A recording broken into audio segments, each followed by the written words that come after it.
Talagang maganda to. Oh, share niyo to video na to.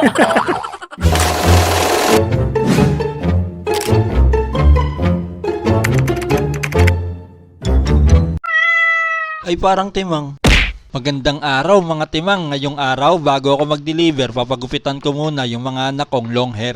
Kaya tinignan ko dito sa poster nila kung anong magandang gupit na babagay sa anak ko. Buti nga sa henerasyon ngayon, ang daming gupit na pwedeng pagpilian at saka magaganda pa. Dati kung hindi kalbo, gilid lang tapos uka-uka pa maggupit yung tito mo. Sasabihin pa ng mama mo, oh magpagupit ka sa tito mo, marunong yan maggupit. Tapos yung tito mo naman na walang magawa, tuwang-tuwa pa, gagawin kang praktisan. Sasabihin, oh tara sige gupitan kita, saglit lang yan. Sa sobrang saglit, nakatulog ka na lang lahat-lahat, hindi pa pala tapos.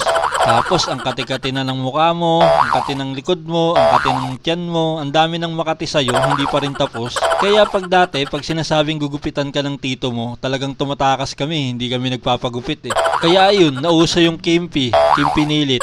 Bali tapos ng gupitan tong isa kong anak, sunod naman yung isa. Isa-isa lang para sa pagkakaisa. Masyado na kasi magulo yung bansa natin ngayon. Yung magkakakamping ngayon, nagiging magkakalaban na. Dati, ang dami kong friends sa Facebook ng mga solid fan nila. Pag nanalo daw si Marcos at saka si Sara, sure na ang pagbabago ng Pilipinas. Natatanggal na daw ang korupsyon at saka magiging 20 na lang ang bigas. Ang ganda pa ng simbolo nila, agila daw at saka tigre. Ayun, nung nanalo, wala nang gupit 20, 100 na. Pagkatapos magpagupit, pumood trip muna kami dito sa kanto. 3 dos na ang fishball ngayon, hindi na piso 2. Ito yung henerasyon na wala nang halaga yung piso. Oh, magagalit ka na naman, sasabihin mo na naman na hindi mabubuo ang 1,000 na walang piso. Ang ibig kong sabihin, pag piso na lang pera mo, mahihirapan ka lang ibili.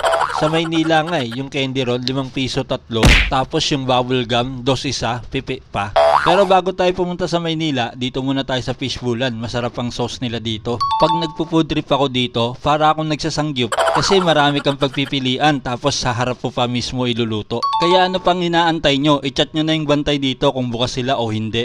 Minsan kasi sarado sila kapag hindi sila open. Pagkatapos magkwek-kwek, inihaw naman dito sa Barangay Tahimik. Kakatapos ko lang yan mag-deliver ng mga damit, hindi ko sila na-videoan kasi nga gabi na. Tsaka yung iba kasi ayaw magpa-video, tapos yung iba naman gusto magpa-video. Pag binidyoan mo kasi yung mga taong ayaw magpa-video, kawawa ka sa edit. Wala ka namang magagawa kung gusto nilang ipabura yung sa part nila. Basta ako, ang binibidyoan ko lang itong mga isaw na binili ko.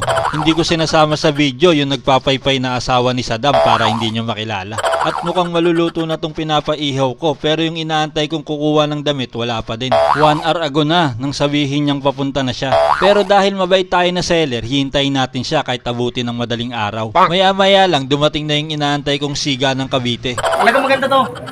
Oh, share niyo to video na to. Sa wakas, dumating din, makakauwi na rin ako. Ayan nga pala yung kababata kong palaban.